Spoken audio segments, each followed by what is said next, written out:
আগেতে আগামীতে যখন মাহফিল করবেন তখন ইনশাল্লাহ এই কাল বৈশাখী বাদ দিবেন, কারণ বৈশাখীরা খুবই গজব হচ্ছে। এসো হে বৈশাখ, এসো এসো সব লাট গান করছে, জোরে কোন কথা ঠিক কিনা? হ্যাঁ, তা আল্লাহ আমরা দোয়া করি এই কাল বৈশাখীর সমস্ত গজব থেকে আমাদের বাংলাদেশকে যেন আল্লাহ হেফাজত করে। আপনার কি দয়াল বাবার লোক নাকি? আমার দয়াল বাবার দরবারেতে কেউ ফিরে না খালি হাতে। এই যে মাঝখান থেকে কষে একদম। আপনার বলেন তো, দয়াল বাবার দরবারেতে কেউ ফিরে না খালি হাতে, এটা কি তাওহীদ না শিরক? তাওহীদ কি? তাওহীদ হলো আমার দয়ার আল্লাহর দরবারেতে, সবাই বলেন দয়ার আল্লাহর দরবারেতে কেউ ফিরে না খালি হাতে। আল্লাহ আল্লাহ আল্লাহ আল্লাহ, লা ইলাহা ইল্লাল্লাহু মুহাম্মাদুর রাসূলুল্লাহ সাল্লাল্লাহু আলাইহি ওয়াসাল্লাম। মানে কারেন্ট আসলো। আমার শ্বশুরের বাড়িতে একবার গেছিলাম, কারেন্ট যখন এরকম অবস্থায় ছিল, আমি যা বললাম, শ্বশুর আব্বা কারেন্টের খবর কি? আমার শ্বশুর একটু মাথা নিচু করে রাগ করে বলতেছে, তোমার মতো। আমি বললাম কারেন্টের কথা বললাম আমার মতো, তার মানে বলে তুমি যেমন মাঝে মধ্যে আসো থাকো না, কারেন্ট আসে ঠিকই, থাকে না। তা আমি আপনাকে এখানে আসার পরে দেখতেছি আসে থাকে না। আচ্ছা, এখন রাত বাজতেছে 11:30, এই সময় কারেন্ট যদি যায় মনে করেন, তাহলে তারা আরামে ঘুম পাড়তেছিল, খবর কি? পাম্পে তেল নেই, কারেন্ট নেই, কৃষকের আবাদের পণ্যের দাম নেই, এমন একটা ব্যবসায়িক অবস্থা আমাদের বাংলাদেশের হয়ে গেছে। ভাই, আমাদের দোয়া করা দরকার এই সোনার বাংলাকে আল্লাহ যেন সোনার বাংলায় কবুল করে। জোরে কোন আমিন, জোরে বলে আল্লাহুম্মা আমিন। একটু মনোযোগ দিয়ে শুনবেন। জেনারেটারকে ভাইকে বলতেছি, কারেন্ট আসলে যেরকম জেনারেটার টান দিচ্ছে, এই যাওয়া মাত্র আবার সেভাবে দিবে, কারণ ওয়াজের একটা মুহূর্ত চলে আসবে, সেই মুহূর্তে এরকম সময় দেওয়া যাবে না। খলাকাল মাউতা ওয়াল হায়াতা বুঝানোর জন্য বলতেছি। খাদিজা বললেন, এ রাসূলুল্লাহ, আমি আপনার কাছে যা চাবো আর না পারে, তাহলে আল্লাহর কাছে চাইয়া আমার লাভ কি? ইরানের মুসলমান বলতেছে, আল্লাহ আমেরিকাকে ধ্বংস করে দাও, কিন্তু আমেরিকা আজকেও আবার বোমা মারার জন্য রেডি হয়ে গেছে। ফেসবুকে দেখলাম আজকে রাত্রের মধ্যে হরমুজ প্রণালীতে আমেরিকা আবার বোমা মারবে। এত কান্দেছি আল্লাহ, ফিলিস্তিনের মুসলমান, গাজার মুসলমানকে হেফাজত করো। এরপরে ইসরায়েল সমানে মারতেছে, তাহলে আমাদের আল্লাহর কাছে কান্দে কি হচ্ছে? বলেন কি হচ্ছে? আল্লাহ তো আমাকে দোয়া কবুল করতেছে না। কিছুদিন পরে ওই ইহুদি আর খ্রিস্টান বলবে, আল্লাহ তোরকে লয় রে, আল্লাহ আমাকে রে। অথচ আল্লাহ কোরআনে বললেন, ওয়ামান ইয়াবতাগি গায়রাল ইসলামি দীনান ফালান ইউকবালা মিনহু। ইসলাম ছাড়া অন্য কোনো ধর্ম কেউ যদি গ্রহণ করে, আল্লাহ বলেছেন কখনোই তা কবুল করা হবে না। আল্লাহর কাছে একমাত্র কবুল যোগ্য ধর্মের নাম কি? এটাকে আমার কথা না আল্লাহর কথা? এখন কোনো হিন্দু ভাইরা যদি মন খারাপ করে, হুজুর তাহলে আমাকে খবর কি? তোমাকে খবর হলো ওয়ালা তামুতুন্না ইল্লা ওয়া আনতুম মুসলিমুন। তুমি হিন্দু হও, খ্রিস্টান হও, ইহুদি হও, মরার আগে মুসলমান হইয়া মরে যাও। কি কথা কন না কেন ভাই?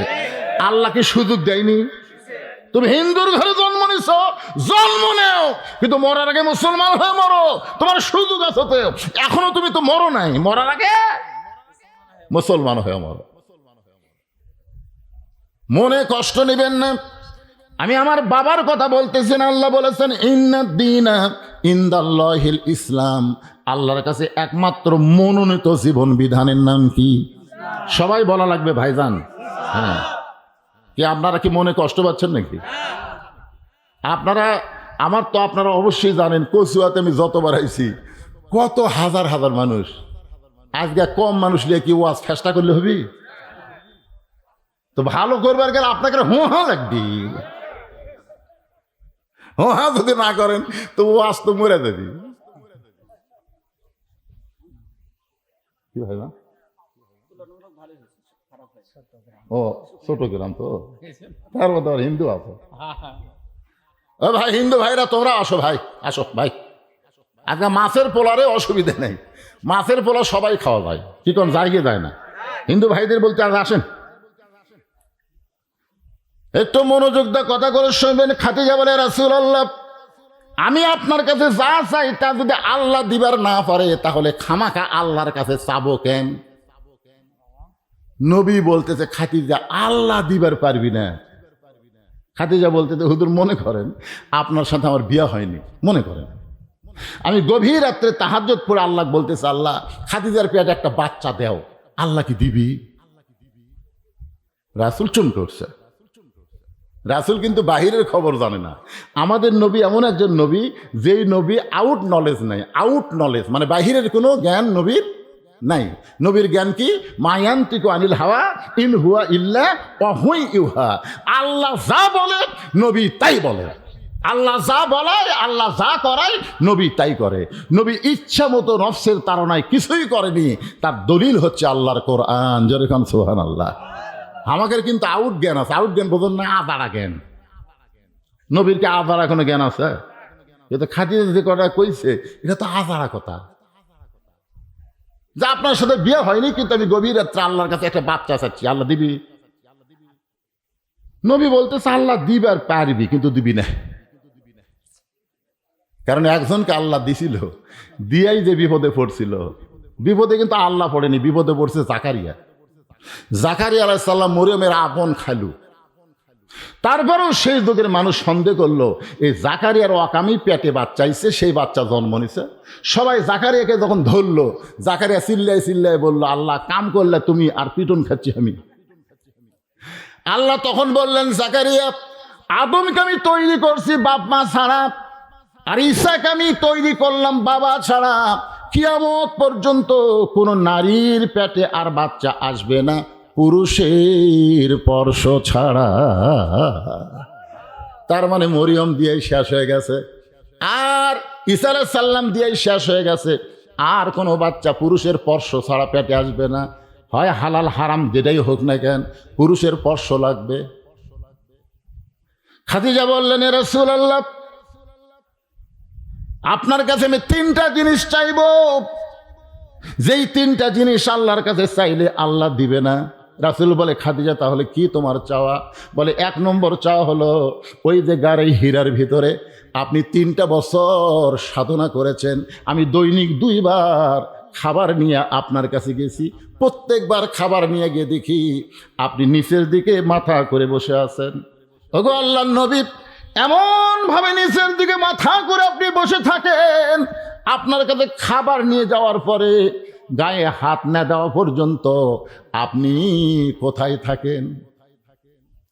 ডুব দিলে ডুবারু হবে, মণিমুক্তা খুঁজে পাবে, পুরা হইবে মনস্কাম, বাম স্তনের 2 আঙ্গুল নিচে তোমার কলব সাগরের মুকাম। আছে না নাই? এই কলবটা যদি ভালো হয়ে যায়, আলা ইন্না জাসাদিন মুযগাতান ইযা সালুহা সালুহা জাসাদু কুল্লুহু ওয়া ইযা ফাসাদাল জাসাদু কুল্লুহু আলা ওয়াহিয়াল কলব। খাদিজা বলে, রাসূলুল্লাহ, একদিন খাবার আমি রেডি করলাম, আমি এখন গাড়ি হীরায় যাব, এমন সময় দেখি আপনি গাড়ি হীরা থেকে নেমে আসতেছেন। আমি দৈনিক 2 বার আপনাকে খাবার দেই, কিন্তু প্রথমবার খাবার নিয়ে যাওয়ার আগেই আপনি গাড়ি হীরা থেকে এসে বললেন, খাদিজা রে, আমার গায়ে তুমি কম্বল তুলে দাও। জাম্বিলুনি খাদিজা, আমার গায়ে তুমি একটা কম্বল তুলে দাও। আমি খাদিজা আপনার গায়ে কম্বল তুলে আপনার মাথা কানা উরাতের উপরে নিলাম, আপনার কপালে চুমু দিয়ে বললাম, নবী গো, আপনি কেন এমন করে কাঁপতেছেন, কি হইল? কিছুক্ষণ পরে দেহের কম্পন যখন বন্ধ হলো, তখন আপনি উঠে আপনার গায়ের জুব্বাখানা খুলে আপনি সুন্দর করে ভাঁজ করে রেখে দিলেন। আমি বললাম, নবী গো, এই জুব্বাটা কি আর আপনি কোনোদিন গায়ে দিবেন না? আপনি তখন বললেন, খাদিজা, এই জুব্বা পরা অবস্থায় কোরআনের 5টা আয়াত আল্লাহ আজকে আমার উপর নাজিল করেছে। এই জুব্বা পরা অবস্থায় ফেরেশতা জিবরাইল আমাকে বুকের মধ্যে চাইপা ধরে আরশ থেকে আল্লাহর তাওয়াজ্জু আমার উপর আল্লাহ নাজিল করেছে। এই জুব্বাটার কোনোদিন আমি পরব না, এটা স্মরণকালের শ্রেষ্ঠ জুব্বা হিসেবে আমি যত্ন করে রাইখা দেব। আপনি মাঝে মধ্যে ওই জুব্বাকে বের করে চুমু দিয়ে আবার জুব্বাখানা রাইখা দেন। আমার বড় লোভ হয়েছে, আমি খাদিজা কোনোদিন আপনার কাছে চাইনি গো নবী। আমার 1 নম্বর চাওয়া হলো, আমি মরে যাওয়ার পর ওই জুব্বাটাই আমার কাফনের কাপড় হিসাবে দিয়া দিবে। ওগো আল্লাহর নবী, দুনিয়ার যত সম্পদ আমার ছিল, মক্কার ভিতরে এত সম্পদ কারো ছিল না। আমি সব সম্পদ আপনার কদমে দিয়ে আপনাকে এতিম গরিব থেকে আমি ধনী বানায়া দিছিলাম, কিন্তু আপনি সব সম্পদ আল্লাহ রাস্তায় অকাতরে গরিব মিসকিনকে দিয়ে দিয়েছেন। আমার 2 নম্বর চাওয়া হলো, আমি যখন মরে যাব আমার দেহখানা আপনি নিজের হাতে কবরের ঘরে নামায় দিবে। ওগো আল্লাহর নবী, আমার 3 নম্বর চাওয়া হলো, ওই কবরকে স্মরণ করতে করতে আমার একটা কথা বারবার মনে হয়ে যায়, কবরে মাটি দিয়ে সবাই চলে আসবে, কেউ থাকবে না কবরের কাছে। সবাই যখন চলে আসবে, এমন সময় আল্লাহ তাআলা 2টা ফেরেশতা কবরের মধ্যে পাঠায় দিবে। 2টা ফেরেশতা এসে 3টা প্রশ্ন করবে। আমি খাদিজা এত হতভাগী, ওই 3টা প্রশ্নের উত্তর দেওয়ার মতন সাহস এবং শক্তি আমার নাই। ফেরেশতা আসিয়া যখন জিজ্ঞাসা করিবে, দিন কি তোমার মাবুদকে, বা তখন কি বলিবে? সবাই বলেন, ফেরেশতা আসিয়া যখন জিজ্ঞাসা করিবে, দিন কি তোমার মাবুদকে, বা তখন কি বলিবে? আল্লাহ বিনে নাই রে মাবুদ। সবাই বলেন, আল্লাহ বিনে নাই রে মাবুদ। জবানে তাই বলো রে বলো, মুখে আল্লাহ রাসূল সবে বলো। ওগো আল্লাহর নবী, ওই মুনকির নাকির যখন আসবে, ওরা 3টা প্রশ্ন করবে, আমার পক্ষ থেকে আপনি একটু উত্তর দিয়ে দিবেন। এই 3টা চাওয়া যদি আপনি আমার পুরা করতে চান, তাহলে ওই কবরকে নিয়ে আর কোনোদিন কান্নাকাটি করে আপনার আরামের ঘুম আমি নষ্ট করব না। ওগো নবী, আমার 3টা চাওয়া কি আপনি পুরা করবেন না? সঙ্গে সঙ্গে আল্লাহর নবী খাদিজাকে বুকের মধ্যে জাপটে ধরে কপালে চুমু দিয়ে বললেন, মুখে চুমু দিয়ে বললেন, খাদিজা রে, আপনাকে আমি এত ভালোবাসি, আপনি যতদিন দুনিয়াতে থাকবেন আমি ততদিন দ্বিতীয় কোনো বিবাহ করব না। আপনাকে এত ভালোবাসি, আমার আগে যদি আপনার মৃত্যু হয়, আমি নবী মরার আগে যদি আপনার মৃত্যু হয়, তাহলে আপনার 3টা চাওয়াই আমি পুরা করব ইনশাআল্লাহ। লিল্লাহে তাকবীর। এখানে একটা কথা নবী মারাত্মক বলেছেন। নবী হওয়ার পরেও বলতেছেন, আমার আগে যদি আপনার মৃত্যু হয়।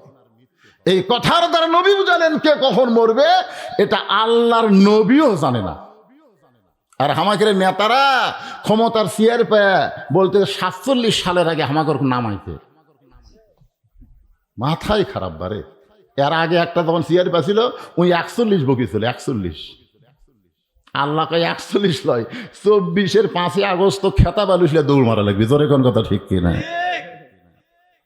কত বড় ব্যাককেল, ক্ষমতার যাই করছে 47। কি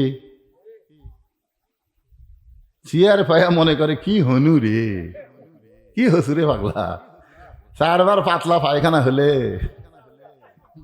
তুই একলা একলা উঠ পারি পার, ওরা ধরিয়া তোলা লাগবে। জোরে কর কথা ঠিক কিনা? 5 তলার উপরে 1.5 লাখ টাকার খাট, 12,000 টাকার কম্বল ওড়ে তামানি দিয়ে ঘুমানোর পূর্বে দোয়া ছাড়া পড়তেছে, আমার বাড়ি আমার ঘর আমাক নামাইকে। আল্লাহুম্মা বিসমিকা আমুতু আহিয়া, এই দোয়া পড়েনি, আমার বাড়ি আমার ঘর আমাক নামাইকে রে। একের ওড়ে তামানে কম্বলতে ঘুমে গেছে। দুই কান্দের দুই ফেরেশতা বলতেছে, আল্লাহ ই তো ঘুমের দাও বললই না, ই অহংকার করে ঘুমায় গেল, এক না মানার কেউ নাই। আল্লাহ বলে ধৈর্য ধর। রাত 3টার সময় একটা ভূমিকম্প, তোর এখন কি কম্প, খালি বিল্ডিং লড়ে উঠছে, ওই এত ফোর্সে নামছে যে কম্বলের মধ্যে লুঙ্গি খুলে আছে, ওটা পরারও টাইম পায়নি, একেবারে ন্যাংটা হয়ে নিচে আছে, বিল্ডিং দেখতেছে। ফেরেশতা কয় আল্লাহ নামাইলা, তাই বলে ন্যাংটা করে নামালা। আল্লাহ কয় ক্ষমতার চেয়ার পায়া যারা নামার কথা ভুলে যায় তাদেরকে আমি আল্লাহ ন্যাংটা করেই নামাই। জোরে কোন কথা ঠিক কিনা? একজন মনে করছিল কি হনুরে, আল্লাহ ন্যাংটা করে নেমে দিছে। আবার কেউ ক্ষমতার চেয়ার পায় যদি কি হসি রে, অত অহংকার করিস না ভাই। কি মন খারাপ করতেছে? খলাকাল মাউতা ওয়াল হায়াতা, খালি খেয়াল তবে না, আগে মরা তারপরে বাঁচা। মা খাদিজা দুনিয়া থেকে বিদায় নিলেন। আল্লাহ নবী লক্ষ্য করে দেখে খাদিজার পেট থেকে 4টা মেয়ে এক জায়গায় বসে বসে কাঁদতেছেন। খাদিজার পেট থেকে যে 4টা মেয়ে, বড় মেয়ের নাম হলো জয়নাব, একটু নামগুলো খেয়াল রাখবেন। মেজো মেয়ের নামটা হলো রোকেয়া, তৃতীয় মেয়ের নামটা হলো কুলসুমা, সবচাইতে ছোট যে মেয়েটা তার নাম হলো ফাতেমাতুজ জহুরা। নবী তাকায় দেখে 3টা মেয়ে কাঁদতেছে, কিন্তু কান্নার শব্দ শোনা যায়, কিন্তু সবচাইতে ছোট মেয়ে ফাতেমা কাঁদতেছে, কান্নার কোনো শব্দ নাই, চোখের পানি গল গল করে পড়তেছে। নবী ফাতেমার কান্না দেখে একটু হাতের ইশারা করলেন, ফাতেমা আয় আয়, তুই আমার ঘরে আয়।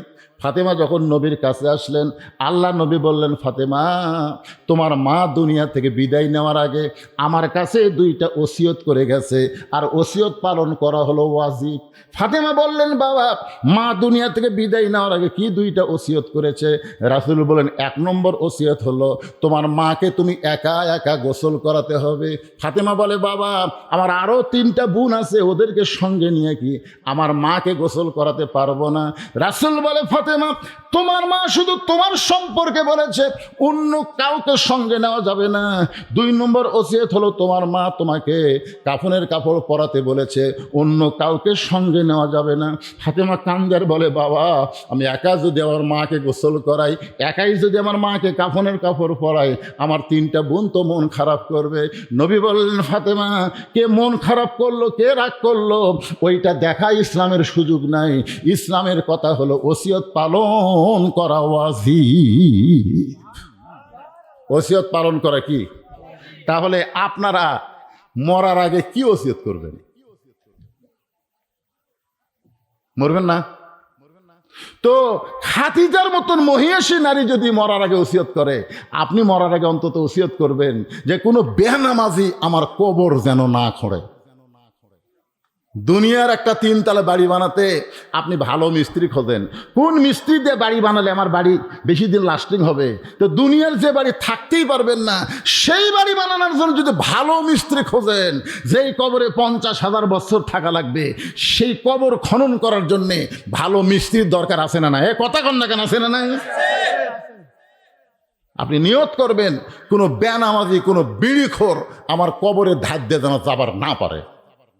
মরার আগে ওসিয়ত করবেন। নামাজি নাই, দরকার হলে বায়না দিবেন, 5 জন নামাজিকে বায়না দিবেন, ভাই তোমাকে আগে যদি আমি মরে যাই, তোমাকে 25,000 টাকা বায়না দিলাম, তোমরা আমার কবর খুঁড়ো। ওরা যদি বলে, ভাই আমরা যদি তোমার আগে মরি, ভাই তাহলে মাফ, তাহলে মাফ, কোনো টাকা দেওয়া লাগবে না। 5 জন নামাজিকে আপনি বায়না করলেন আপনার কবর খোঁড়ার জন্য, 25,000 টাকা দিলেন, দুনিয়ার বাড়ি থাকতে পারবে না, সেই বাড়ি যদি কোটি টাকা দিয়ে আপনি খরচ করে তৈরি করেন, একটা কবর খোঁড়ার জন্য 25,000 টাকা খরচ করা যাবে না? কথা কন না কেন ভাই, কথা কন না কেন? মরে গেলে ওই 5 জন, কেউ মরলে ওরাই 5 জন, যাই মরিছে তার কেউ থাকলে বলতে 5 প্যাকেট সিগারেট দে। আমরা সিগারেট ছাড়া কবর খোঁড়া পারি না, মগর টানতেছি আর সমানে কোদাল মারতেছি, পুকুর খুঁড়তেছে। একটু মনোযোগ দিয়ে শুনবেন, মসজিদের মুয়াজ্জিনকে ওসিয়ত করবেন, আপনাদের গ্রামের ভিতরে সবচাইতে সম্মানী এবং দামি ব্যক্তি হলো মুয়াজ্জিন। কথা কয় না রে, আপনি কথা না বললেও আল্লাহ রাসূল বেলালও কাছে ডাক দিতেন। বেলাল নাই তো, হযরত বেলাল যখন নবীর কাছে আসলো, বেলাল বললেন, নবী বললেন, বেলাল তুই না আমার সাথে খাটো রে। তো বেলাল বলতে, হুজুর আপনি হলেন ইমাম, আমি হলাম মুয়াজ্জিন, আপনি একটু লম্বা তো হবেন। আল্লাহ রাসূল মুস্কি হাসে বললেন, বেলাল হাসরের ময়দানে আমার চাইতেও তুই 1 হাত লম্বা হবি। বেলাল বলে, হুজুর কোন আমলের কারণে আপনি নবীর চাইতে আমার মাথায় 1 হাত লম্বা হবে?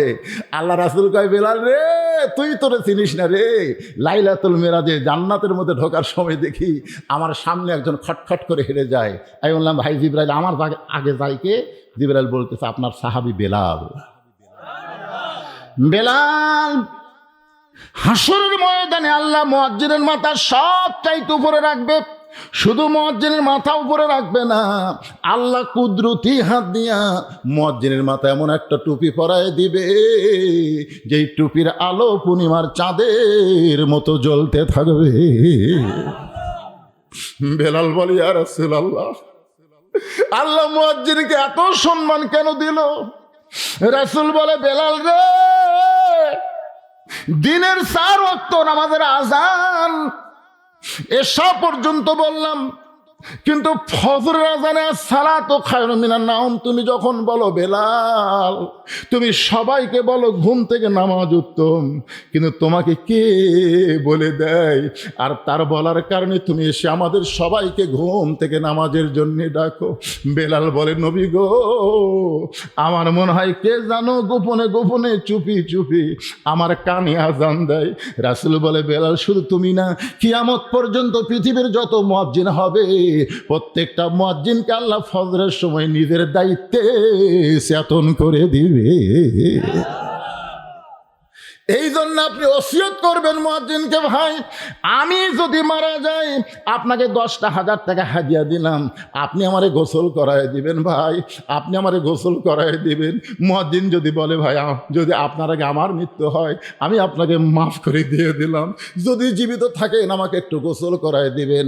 আপনার 14 গোষ্ঠীর মধ্যে যদি কোনো আলেম না থাকে, যেই মসজিদের ইমামের পিছনে আপনি 5 ওয়াক্ত নামাজ পড়েন, যার পিছনে 5 ওয়াক্ত নামাজ আপনি পড়েন, তাকে অবশ্যই আপনি ইমাম বিশ্বাস করেন, তাকে বলে দিবেন, হুজুর আপনি আমার জানাজার ইমামতি করবেন, আপনার পিছনে কত নামাজ পড়লাম, আপনি একটু আমার লাশটা সামনে নিয়ে আমার একটু জানাজা করে দিবেন হুজুর। ধরেন আপনাকে 10,000 টাকা হাদিয়া দিলাম।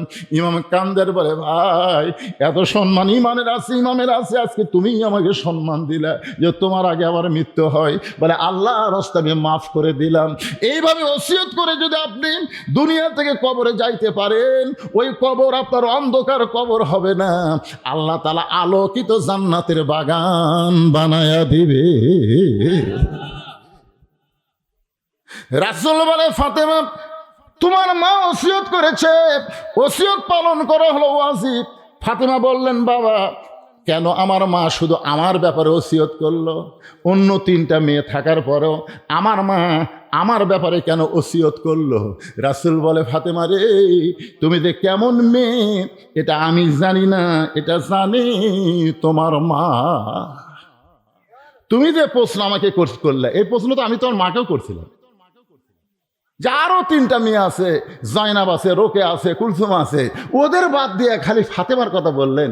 ওরা তো একটু হেল্প করতে পারে না কি নন? ফাতেমা গোসলই করে দিচ্ছে, ওর একটু পানিতে আগে দিবে। রাসূল বললেন, খাদিজা বলতে চলবে না, একটাও চলবি রে, যে ঘরের মধ্যে আমার লাশ থাকবে ওই ঘরে শুধু ফাতেমা একাই ঢুকবে, অন্য কেউ ঢোকার চান্স নাই। একেবারে ফ্যানকে আমার দিকে দিব না তোরা, কি জন্য রে এত গরম লাগতেছে?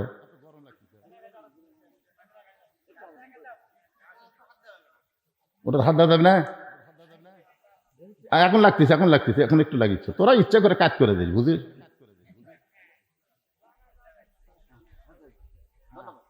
থাক বাবা। আল্লাহ, চিন্তা করে দেখেন যে ফাতেমা একাই, তখন নবী তো বলবেই, আচ্ছা খাদিজা তোমার 4টা মেয়ের মধ্যে ফাতেমাকে তুমি একা কেন বললা? তখন কয়, হুজুর আপনি বাপ তো, আপনি জানেন না। এই কথাটা খেয়াল করে শুনবেন। আপনি বাবা, আপনি কিছুই জানেন না, আপনার ছেলে সারাদিন মোবাইল নিয়ে ঘরে কেন আপনি জানবেন?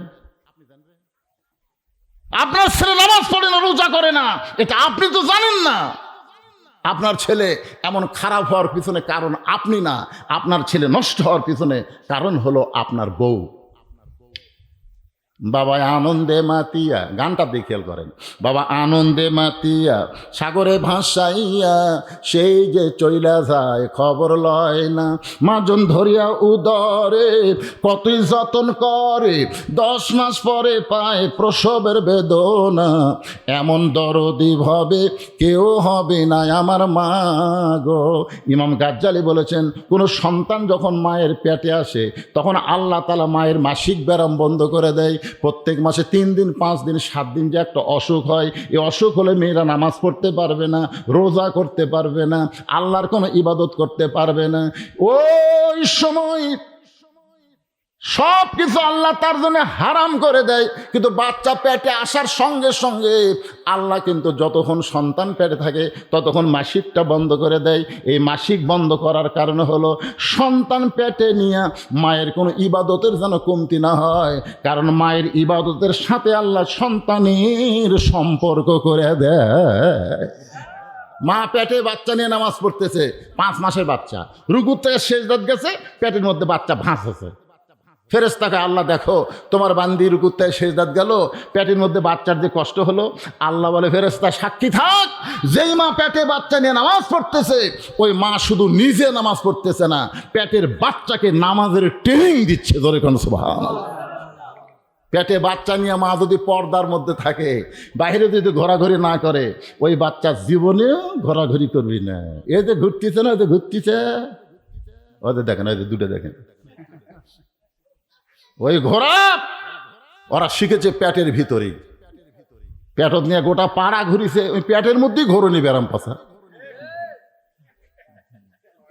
যেই ছেলেরা রমজান মাসে রোজা থাকে না, বিশ্বাস করেন ওই যখন পেটের মধ্যে ছিল ওর মা সেই রমজান মাসে রোজা করেনি। ওর মা যদি রোজা করতো ওই পেটের মধ্যেই রোজার ট্রেনিং পেত। মাও খায় না, ওরও খাওয়া হবে না। ধরে কোন কথা ঠিক না? মা ইফতার করে, ওর তখন ওই নারী দিয়ে খাবার দাবি, তার আগে 1 ফোঁটা খাবার ওই পেটের মধ্যে থাকলে ওর মধ্যে দাবি না। মা খায় না, ওরও খাওয়া হয় না। হোটেলের দরজা কালো পর্দা দিয়ে শালার রোজার দিন খায়, খোঁজলে দেখবেন ওর মাও যখন পেটত ছিল তখন রোজা ছিল না। একটা মা যদি ভালো হয়, পেটের বাচ্চা আল্লাহর ওলি হয়ে যায়। মেলাদ ঘুরবি, কোরআনের মাহফিল বাদ দিয়ে মেলাদ ঘুরবে না। ওই ঘরণী শিখছে মায়ের পেটত থাকতে। একটা নেপোলিয়ান খ্রিস্টান বলেছে, তোমরা ভালো একটা সন্তান চাইলে ভালো একটা মায়ের দরকার। আর সেই মায়েরা মাথার চুল পর্যন্ত বেচা খায়। ওয়াজ আছে দুনিয়াত। মরে গেলে মাথার কাপড় দিয়ে বানবেন, মাথার কাপড় বানবেন না, একটা সিনা বান, একটা মাথা বান। বেঁচে থাকতে চুল বেঁচে খায়, মরার পর আর মাথা বান্ধে কোনো লাভ নাই। কারণ পর্দা হলো জীবিত জন্য, মরার জন্য পর্দা না। মরে গেলে কেউ দেখবি, কেউ দেখবার চায়, তারপরে খাটনি চাদর দিয়ে ঢাকে। ফেরেশতাকে আল্লাহ বেঁচে থাকতে এই কি জালু পোয়া তার সবাই চিনে, তো মরে আবার চাদর দিয়ে খাটনি থাকছে, কারণ কি? আল্লাহ বলে, ওই দেশের নাম বাংলাদেশ রে। ওই দেশের মেয়েরা বাঁচতে পর্দা না করলেও মরার পরে করে রে, মরার পরে। তো মরার পরে পর্দা করে খাওয়া আছে। খাদিজা বলতেছেন, ইয়া রাসূলুল্লাহ, আমার বড় মেয়ে জয়নাব যখন আমার পেটের মধ্যে ছিল, আমার পেটটা উঁচু হয়েছিল, আমার পেটটার ওজন হয়েছিল। জয়নাব যখন দুনিয়াতে ভূমিষ্ঠ হইল, আমি প্রসব ব্যথা পাইলাম। আমার দ্বিতীয় মেয়ে রোকেয়া যখন আমার পেটের মধ্যে ছিল, আমার পেটটা উঁচু হয়েছিল, আমার পেটের ওজন হয়েছিল। রোকেয়া যখন ভূমিষ্ঠ হইল তখন আমি প্রসব ব্যথায় জর্জরিত, রক্ত পর্যন্ত ঝরল। আমার কুলসুমা যখন পেটের মধ্যে ছিল, আমার পেটটা উঁচু হয়েছিল, পেটের ওজন হয়েছিল। কুলসুমা যখন দুনিয়াতে ভূমিষ্ঠ হইল, আমি কঠিন প্রসব ব্যথা পাইলাম। কিন্তু আল্লাহর শপথ করে বলতেছি, আমার ছোট মেয়ে ফাতেমা যখন আমার পেটের মধ্যে জন্ম নিল, আমার পেটটা উঁচু হইল, কিন্তু পেটের মধ্যে কোনো ওজন বুঝতে পারলাম না। ফাতেমা যেই দিন প্রসব হলো, কোনো ধাত্রী লাগলো না। ফাতেমা নিজেই যেন আমার পেট থেকে দুনিয়াতে ভূমিষ্ঠ হইল। আমি মা হইয়া প্রসব ব্যথা না পাইয়া আমি খুশি হইয়া তাকায় দেখি আমার ছোট্ট ফাতেমা তার দুইটা ছোট্ট হাত দিয়া তার ইজ্জত ঢেকে দুনিয়াতে চলে আইছে। আমি আজও পর্যন্ত মা হইয়া ফাতেমার ইজ্জতটাও পর্যন্ত দুই চোখে দেখতে পারি নাই। আমার যে মেয়েটা ইজ্জত থেকে পৃথিবীতে জন্ম নেয়, এই মেয়ে সাধারণ কোনো মেয়ে নয় গো রাসূল। ওই মেয়েটা যেন আমাকে গোসল করায় দেয়, ওই মেয়েটাই যেন আমার কাফনের কাপড় পরাইয়া দেয়। ফাতেমা বলে, বাবা এই কথা যদি আমার মা বলে থাকে তাহলে আমি একা একা মাকে গোসল করাবো। ফাতেমা একা একা খাদিজার লাশটা ধোয়ানোর জন্য, গোসল করানোর জন্য ঘরের মধ্যে ঢুকলেন। গোসলটা করানো শেষ হয়ে গেলে আল্লাহর নবীর কাছে এসে বললেন, বাবা গোসল তো শেষ হয়ে গেল, এখন কাফনের কাপড় দেন, আমার মাকে নিজেই আমি কাফনের কাপড়টা পরাতে চাই। যখন ফাতেমা কাফনের কাপড় চাইছে, এমন সময় আল্লাহর নবী ওই জুব্বাখানা বের করে নিয়ে এসে ওই জুব্বাতে একটা চুমু দিয়ে বলতেছে, ফাতেমা এই জুব্বাটাই তোমার মাকে কাফনের কাপড় পরাইয়া দাও। ফাতেমা জুব্বা হাতে নিয়ে ছোট বাচ্চার মতন কান্না শুরু করে দিলেন। রাসূল বলে, ফাতেমা কি জন্য এমন করে কাঁদতেছ? ফাতেমা বলতেছে, বাবা আমি সব সময় মায়ের কাছে থাকতাম, আর মায়ের কাছে থাকার কারণে মায়ের জীবনের বহু গল্প আমি শুনেছি। ও বাবা, একদিন মা আমাকে বললেন, ফাতেমা তুমি কি আমার বিয়ের খবর জানো? মা যখন আমাকে বলতেছে, ফাতেমা তুমি কি আমার বিয়ের খবর জানো, আমি তখন চমকে উঠে বললাম, মা যখন আপনার বিয়ে হয়েছিল তখন আমি কোথায় ছিলাম? আমার মা বলতেছে, ওরে তোর তো তখন জন্মই হয়নি, তো জন্ম যদি না হয় আপনার বিয়ের খবর কেমনে শুনবো? ও মা, অবশ্যই আপনার বিয়ের মধ্যে এমন কিছু ঘটনা যেটা আপনি আমাকে বলতে চান। খাদিজা বললেন, ফাতেমা রে, তোমার বাবা আমার বাড়িতে রাখালির কাজ করত। যেই বলেছে রাখালির কাজ করতো, ফাতেমা দৌড়ে এসে মায়ের মুখে হাত দেয়, বলতেছে, মা খবরদার আমার বাবাকে আপনি রাখালের কথা বলবেন না। খাদিজা বলে, ফাতেমা যদি শুনবার চাও তাহলে ধৈর্য নিয়ে শোনো। আমি দেখি দুপুরবেলায় আমার রাখালগুলো ঘরের মধ্যে আরাম করতেছে। আমি রাখালের সর্দারকে ডাক দিয়ে বললাম, রে সর্দার, আমার হাজার হাজার উটদুম্বা মাঠে ময়দানে, আর তোমরা ঘরের মধ্যে আরাম করো, তোমাদের কি ভয় ডর নাই? রাখালের সর্দার বলে, মালকিন আপনি জানেন না, আমরা ভাগ্যগুণে এমন একজন রাখাল পাইছি যে রাখাল চাকরিতে জয়েন করার পর আপনার হাজার হাজার উটদুম্বা অটোমেটিক ভদ্র হয়ে গেছে, আর রাখাল লাগে না। ওই রাখাল যখন খাবার কয় উটদুম্বাগুলো খায়। ওই রাখাল যদি বলে খাওয়া বন্ধ করো, উটদুম্বা খাওয়া বন্ধ করে দেয়। রাখাল যখন বলো চলো যাই, আমরা দেখি উটের লাইনে উট, দুম্বার লাইনে দুম্বা লাইন হয়ে রওনা দেয়। খাদিজা বলতেছে, রে রাখালের সর্দার, এমন গাঁজা করি কথা কেমনে বলতেছো? একটা মানুষ রাখালের বাধ্য কোনোদিন জন্তু জানোয়ার হতে পারে না। রাখালের সর্দার বলে, বিশ্বাস যদি না হয় তাহলে আপনি তদন্ত করে দেখতে পারেন। খাদিজা বলে, ফাতেমা রে, ওই রাখালের সর্দারের কথাই তদন্ত করতে গিয়ে দিকে তোমার বাবা পাহাড় পোড়া গন্ধ, বালু পোড়া গন্ধ সূর্যের তাপে আসতেছে, কিন্তু তোমার বাবা যেখানে দাঁড়ায় আছে ওই জায়গায় কোনো সূর্যের তাপ নাই। আমি উপর দিকে লক্ষ্য করে দেখি একখণ্ড মেঘ তোমার বাবার মাথার উপরে। তোমার বাবা যেই দিকে যায় মেঘটাও সেই দিকে যায়। তোমার বাবা যখন নিচের দিকে বসে মেঘটাও তখন অটোমেটিক নিচে চলে আসে। আমি চিন্তা করলাম, একটা রাখালকে আসমানের মেঘ ছায়া দেয়, এই রাখালটা দেখতে কেমন? আমি তোমার বাবাকে দেখার জন্য কয়েক ধাপ সামনে গিয়া তোমার বাবার মুখের দিকে যেই মাত্র তাকাইছি, আমার চোখের মধ্যে এমন একটা দৃশ্য আসলো, 4 সূর্য গ্রহ তারা তারি নূরের ইশারা, 4 সূর্য গ্রহ তারা তারি নূরের ইশারা, নইলে যে অন্ধকারে ডুবিত এই ধরনী। সবাই বলেন নবী মোর পরশমণি, নবী মোর সোনার খনি, নবী নাম ভাবে যে জন সেই তো দোজাহানের ধনী।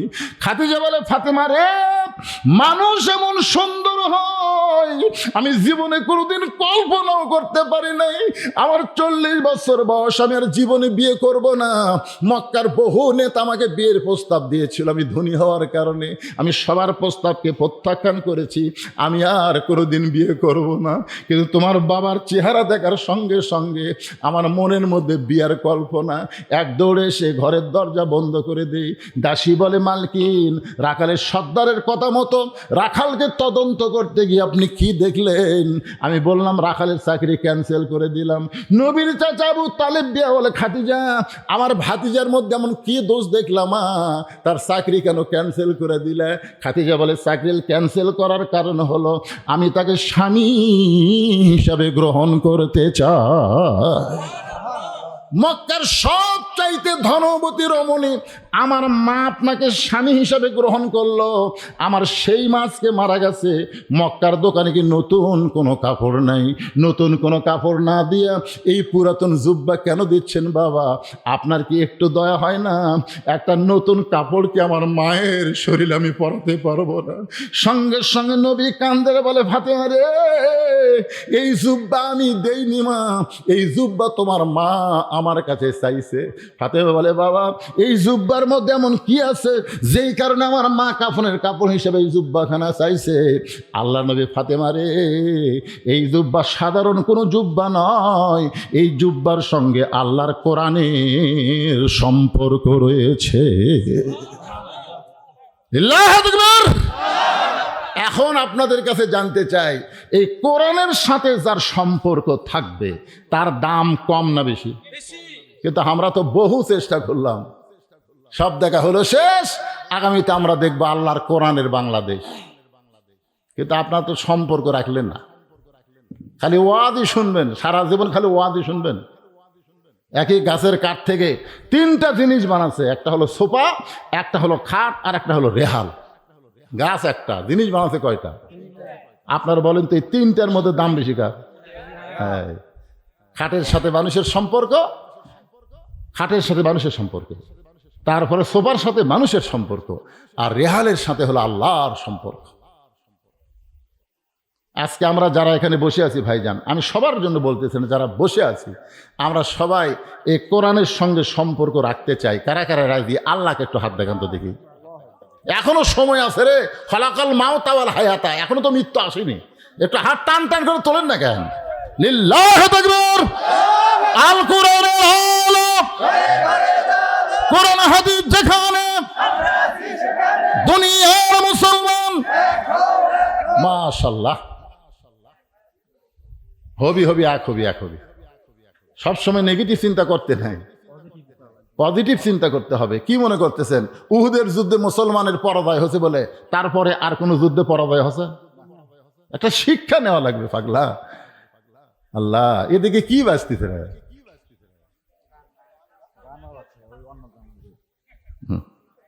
গান বাজাচ্ছ, বোবা ঠসা না। আসলে 12টা পর্যন্ত তো ওয়াজ করি না, 12টা পর্যন্তই করি, কিন্তু আজকে আমাকে একটু তুলে দেখুন। মামার কথাই তো বলতেছি।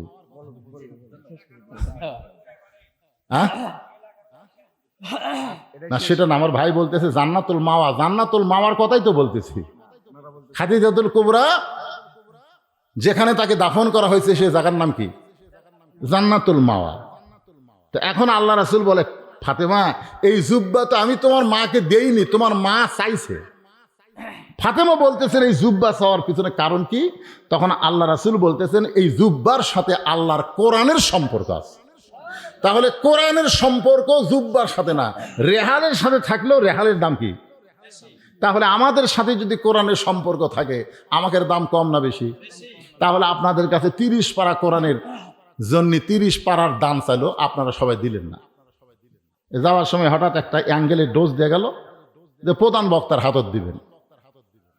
আমি আপনাদের কাছে ওই 30 পারা কোরআন টোরান না, আমি আপনাদের কাছে রুমাল এবং ব্যাগ পাঠাবো। রুমাল যাবি, ব্যাগ যাবি, যেটাই হোক, রুমাল হোক, ব্যাগ হোক, যেটাই হোক, আপনার পকেট থেকে সবচাইতে ভালো টাকাটা, সেনা টাকা জানতেন না ভাই?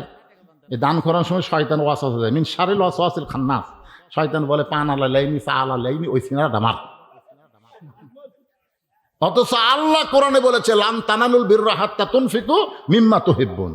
তোমার পকেটের মধ্যে 500 টাকার নোট আছে, 200 টাকার নোট আছে, 100 টাকার নোট আছে, তুমি বলো তো এই 3টা নোটের মধ্যে মহব্বত করো কোনটা? হ্যাঁ, তাহলে 500 টাকা আল্লাহ বলছে ওটাই আমাকে দাও। তুমি মনে করো না যে আমি আল্লাহ গরিব, তোমার টাকা নিয়ে আমি আল্লাহ ব্যবসা করবো, তা না। আমি তোমার টাকা নিয়ে ওমা তুনফিকু মিন শাইইন ফি সাবিলিল্লাহি ওয়াফা ইলাইকুম, আমি আল্লাহ তোমাকে 10 গুণ আগামীকালই দিয়ে দেবো। আজকে আপনি দিবেন, আল্লাহর দেওয়া আগামীকাল।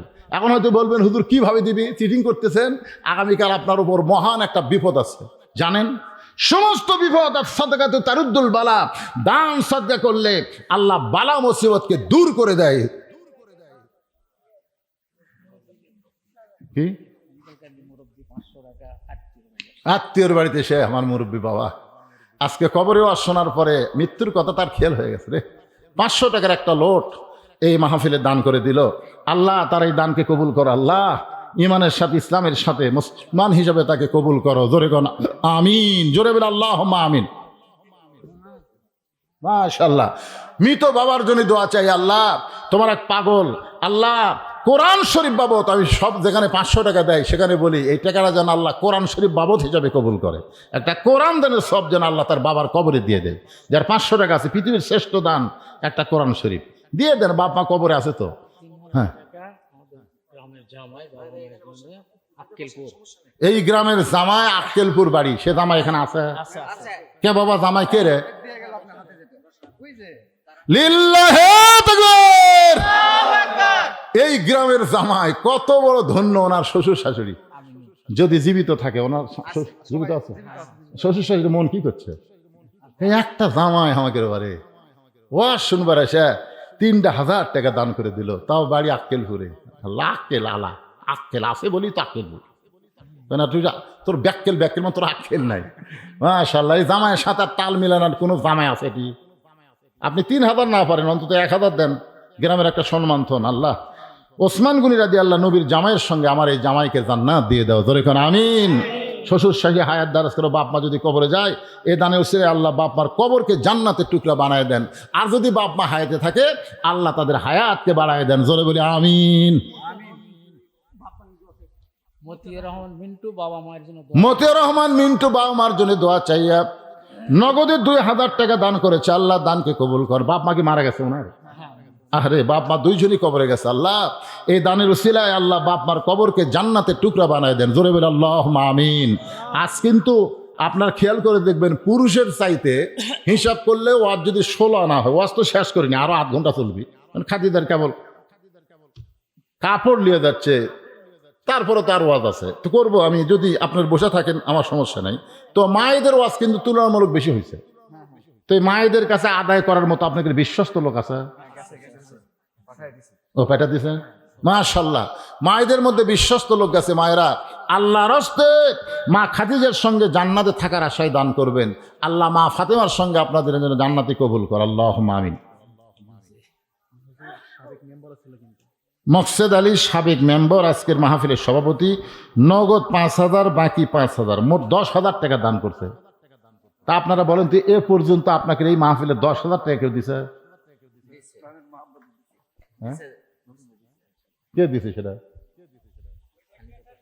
হ্যাঁ, ক্যাশিয়ারই 10,000 দিছে মসজিদে। ওটাও কম না, চাপ দিয়ে দান আদায় করা দেবে না। সভাপতি সাহেব 10,000 টাকা দান করছে। আমরা যদি চাপাচাপি করে আগে বছর সভাপতি হবি না। তোরা চাঁদা ধরিস, জোর করে যেটা নেওয়া হয় তার নাম কি? আর যেটা আপন ইচ্ছাই দেয় সেটা হলো দান। হ্যাঁ, 10,000 আল্লাহ কবুল করুক। আল্লাহ তাআলা 1 নম্বর জান্নাতে আবু বকর রাদিয়াল্লাহু সঙ্গে তাকে জান্নাতি কবুল করুক। জোরে করা আমিন। একটা বাচ্চা 200 টাকা দান করে গেছে। আল্লাহ এই বাচ্চার দানকে আল্লাহ আপনি কবুল করেন। আল্লাহুম্মা আমিন। তাড়াতাড়ি দেন, সময় চলে যাচ্ছে, আবার ওয়াজ করা লাগবে। আল্লাহ তোমার একজন বান্দা মিনারুল ইসলাম নাকি প্রবাসী, কুয়েত প্রবাসী, উনি 3,000 টাকা দান করছে।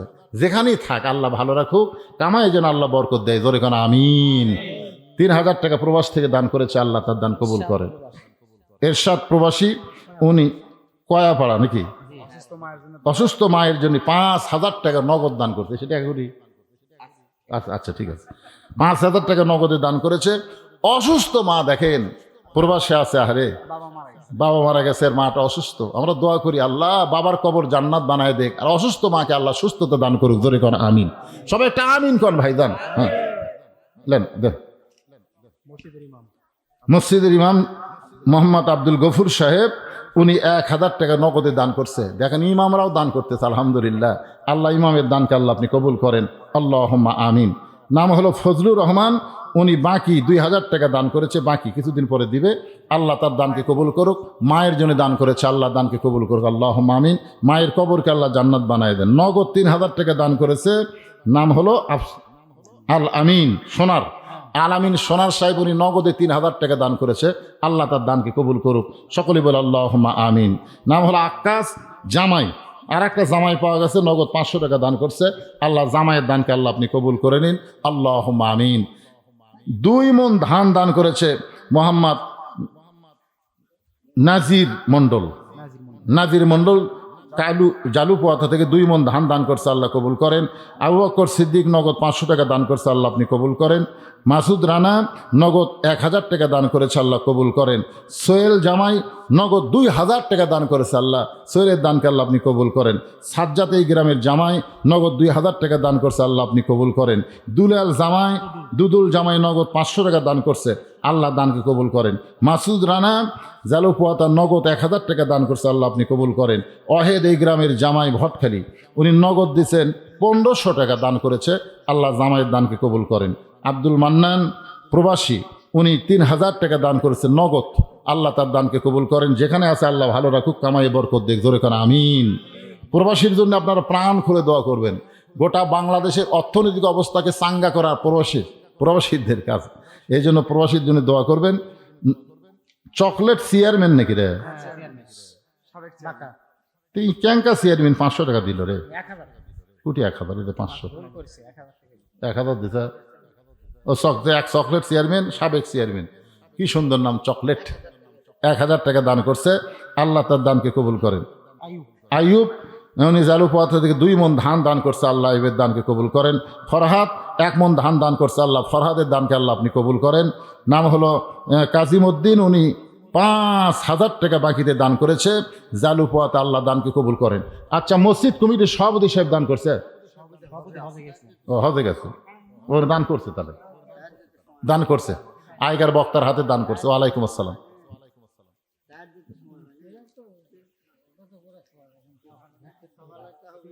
আহমেদ আলী, উনি নগদ 500 টাকা দান করছে, আল্লাহ দানকে কবুল করেন, সকলে বলে আল্লাহুম্মা আমিন।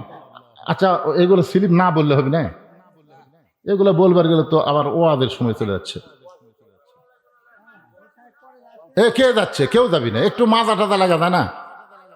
আপনারা কি মনে করছেন যে মাছের তবারক করছে এরা, এতক্ষণ যারা ওয়াজ শুনলে এরা না খাই যাবি?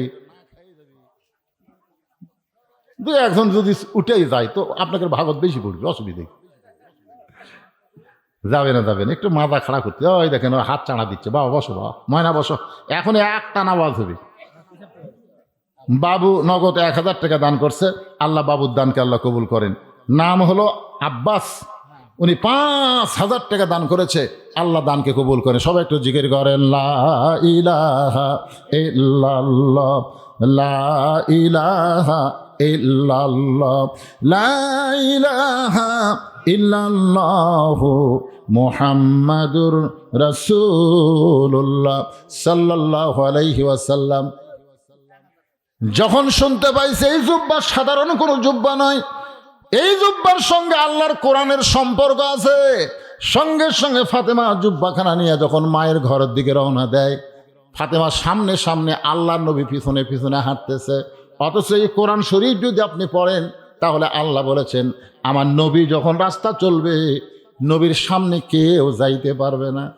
আমার নবী যখন কথা বলবে তখন নবীর মুখের উপর কেউ কথা বলতে পারবে না। অথচ ফাতেমার সামনে সামনে, নবী পিছনে পিছনে হাঁটতেছে, কেমন যেন বেমানান লাগতেছে। কিন্তু এই বেমানান না, এইটা হলো আল্লাহর নবীর জবান। জোরে কান সুবহানাল্লাহ। একদিন সাহাবীদের সামনে হাসান হোসেন 2 ভাই নবীর কোলে বসে আছে। এমন সময় নবী বললেন, সাহাবীরা তোমরা কি জানো আল্লাহ আমাকে 3টা মেয়ে দান করছে? সাহাবীরা সবাই জিহ্বা কামড় খাইছে, কারণ নবী যখন কথা বলবে তখন নবীর মুখের উপর কথা বলা যাবে না। নবী বলতেছে, আল্লাহ আমাকে 3টা মেয়ে দান করেছে। আমার বড় মেয়ের নাম হলো জয়নাব, আমার মেজো মেয়ের নাম হলো রোকেয়া, আমার ছোট মেয়ের নাম হলো কুলসুমা। নবী বললেন, সাহাবীরা রে, আমার বড় মেয়ের নাম হলো জয়নাব, আমার মেজো মেয়ের নাম হলো রোকেয়া, আমার ছোট মেয়ের নাম হলো কুলসুমা। সাহাবীরা, আমার বড় মেয়ের নাম হলো জয়নাব, আমার মেজো মেয়ের নাম হলো রোকেয়া, আমার ছোট মেয়ের নাম হলো কুলসুমা। তখন হাসান হোসেন 2 ভাই নবীর উরাতের উপর থেকে উঠে গলা ধরে বলতেছে, আমরা বাড়ির যাই, আমাদের মা গরিব বলে নবী মেয়ে বলে স্বীকার করতেছে না। 3বার 3টা মেয়ের কথা কয়, কিন্তু আমাদের মা যে তার মেয়ে এই কথা আমার নানা মুখ দিয়ে বের করে না। আমার মা গরিব বলে সেই মেয়েটার কথা আমার নানার মনে নাই। সঙ্গে সঙ্গে নবী হাসান হোসেন 2 ভাইকে বুকের মধ্যে নিয়ে কপালে একটা চুমু দিয়ে বলে, রে হাসান হোসেন, তোদের মা আমার মেয়ে না, তোদের মা হইল আমারও মা। যেই বলছে তোদের মা আমার মেয়ে না, তোদের মা হলো আমারও মা, সমস্ত সাহাবীরা বলতেছে, ইয়া রাসূলুল্লাহ, আমরা সবাই জানি কলিজার টুকরা ফাতেমা আপনার ছোট্ট মেয়ে, সেই ফাতেমা আপনার মা কেমনে হয়? রাসূল বলে, সাহাবীরা রে, আমি তাইফের ময়দান থেকে রক্ত মাখা শরীর নিয়ে আমি যখন মক্কায় ফিরে আসলাম, জয়নাব, রোকেয়া, কুলসুমা এই 3 জন মেয়ের মতো আমার সামনে প্রশ্ন করলো, বাবা তাইফবাসী আপনাকে এত পাথর মারলো, এই কষ্ট আপনি কেমনে সহ্য করবেন? আপনি তাইফে না গেলেই ভালো করতেন। রাসূল বলে, সাহাবীরা রে, মেয়েরা যেমন প্রশ্ন করে চলে যায়, 3টা মেয়ের মতন কথা বলে যখন ঘর থেকে বাইরে গেল, এমন সময়ের দিকে আমার ছোট্ট মেয়ে ফাতেমা ঘরের মধ্যে ঢুকে দরজা বন্ধ করে বলে, বাবা ইব্রাহিম নবীর জন্য যদি আল্লাহ নমরুদের আগুন শান্তির বাগান বানায় দেয়, আল্লাহ মুসা নবীর জন্য যদি সাগরকে রাস্তা বানায় দেয়, তাহলে আমার বাবার জন্য আল্লাহ কেন তাইফের পাথর তুলা বানাতে পারলো না? আজকে তাইফবাসী যদি পাথর মারতো আর আমার গায়ে, বাবার গায়ে যদি তুলার মতন নরম লাগতো, তাহলে চামড়াও কাটতো না, রক্ত বের হতো না। আমার বাবা জন্মের আগে তার বাবা হারাইছে, আমার বাবা 6 বছর বয়সে মা হারাইছে, আমার বাবা কলেমার দাওয়াত দিয়ে ওর জন্য তাইফে গেছে, নিজের কাজের জন্য যায় নাই, আল্লাহর কলেমার দাওয়াত দেওয়ার জন্য গেল। আমার সেই বাবা রক্তাক্ত হয়ে মক্কা ফেরত আইল। এই বছরে আমার বাবার চাচা আবু তালেব মারা গেছে, এই বছরে আমার দরদের মা খাদিজা দুনিয়া থেকে চলে গেছে।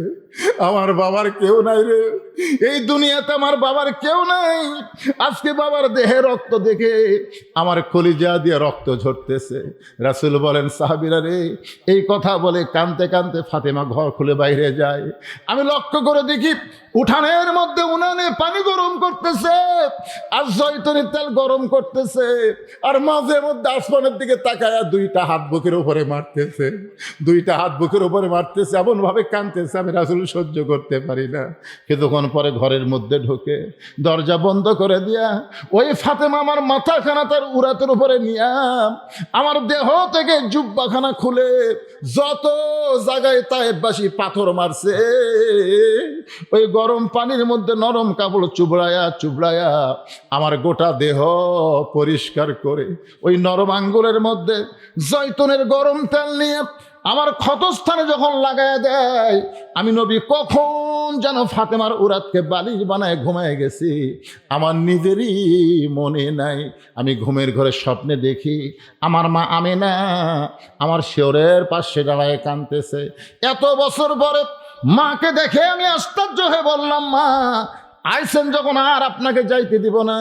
আমি স্বপ্নকে বাস্তব মনে করে খপ করে যখন আমেনার হাতটা ধরলাম, আমেনার হাতটা ধরার সঙ্গে সঙ্গে ফাতেমা আমার কপালে চুমা খায়, ফাতেমার চোখের পানি আমার চোখের মধ্যে ঢুকে ওই লবণাক্ত পানিতে আমার ঘুমটা ভাঙ্গে যায়। আমি একটু রাগ করে বললাম, ফাতেমা তুই খেলোই কাঁদতেছিস, কী জন্যে কান্দিস? ফাতেমা বলে, বাবা আমি কান্দি না, আপনি তোমারে কান্দান। এই যে ঘুমের মধ্যে আমার মা বলে হাতটা চাইবা ধরছেন, এখন পর্যন্ত আপনি হাতটা আমার ছাড়েন নাই।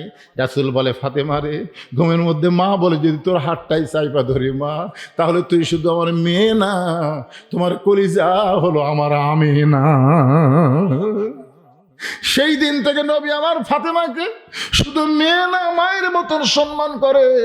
ফাতেমা জুব্বা নিয়ে খাদিজার ঘরের মধ্যে ঢোকে, কাফনের কাপড় পরানো হয়ে গেলে ফাতেমা যখন দরজা খুলতেছে, নবী তাকায় দেখে ফাতেমা মুচকি মুচকি হাসতেছে।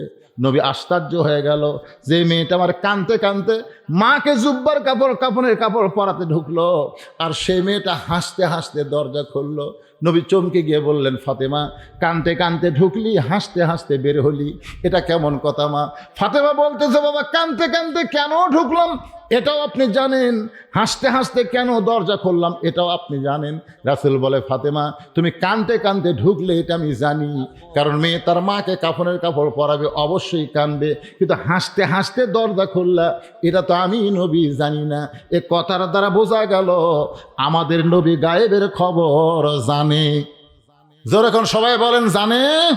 রাসূল বলে, ফাতেমা কানতে কানতে ঢুকলে এটা আমি জানি, কারণ মেয়ে তার মাকে কাপড়ের কাপড় পরাবে, অবশ্যই কানবে, কিন্তু হাসতে হাসতে দরজা খুললে এটা তো আমি জানি না। ফাতেমা বলে, বাবা আপনি যদি জানতে চান তাহলে শোনেন, আপনার ওই জুব্বাখানা যখন আমার মাকে পরাবার গেছি, আমি আপনার জুব্বা পরানোর আগে ইয়ানজুরু বিনুরিল্লাহ, আমি নজর করে দেখি আল্লাহ তাআলা আমার মায়ের শরীরে জান্নাতের পোশাক পরাইয়া দিছে। বাবা আমার মায়ের শরীরে আল্লাহ জান্নাতের পোশাক পরায় দিছে। সেই জান্নাতের পোশাকের উপরে আপনার কোরআনের নাজিলের ওই জুব্বাখানা আমি পেঁচায় দিয়ে হাসতে হাসতে দরজা খুললাম। সঙ্গে সঙ্গে নবী আমার মাটির উপরে হাতটা ঠেস দিয়ে বললেন, আল্লাহ আল্লাহ। দু চোখ দিয়ে দর দর করে পানি পড়তেছে।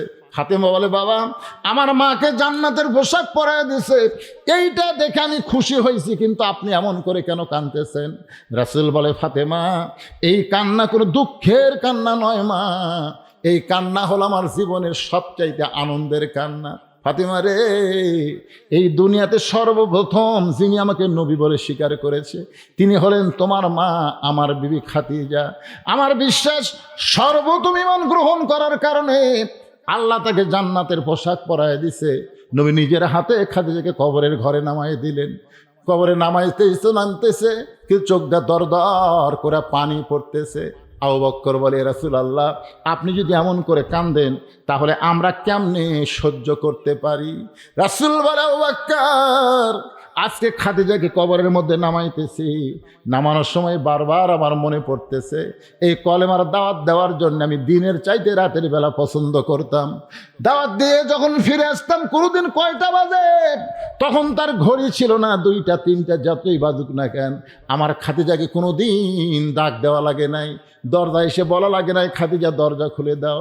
আমি যখনই আসতাম সঙ্গে সঙ্গেই খাদিজা দরজা খুলে দিত। আমি আশ্চর্য হয়ে বলতাম, খাদিজা কোনোদিন আপনাকে খাদিজা বলে ডাকা লাগলো না, আপনি কেমনে দরজা খোলেন? খাদিজা বলে, রাসূলুল্লাহ আপনি যখন কলেমার দাওয়াত দেওয়ার জন্য বাইরে যান, আমি তখন দরজার ফাঁকের মধ্যে নাকটা লাগায় দাঁড়িয়ে থাকি, কারণ আপনি হলেন মেশকাম্বর, আপনার সুগন্ধ শোনার সঙ্গে সঙ্গে দরজা খুলে দেই। রাসূল বলে, খাদিজা মারাত্মক কথা, তাহলে তুমি কি ঘুমাও না? খাদিজা বলে, হুজুর ওই দিন আমি একলা ঘুমাবো আপনাকে বাদ দিয়া, ওই দিন আমি একলা ঘুমাবো যেদিন আমার মৃত্যু হবে। আমি যতদিন জীবিত থাকতো আমার নবী না ঘুমাইলে আমি কোনোদিন ঘুমাবো না।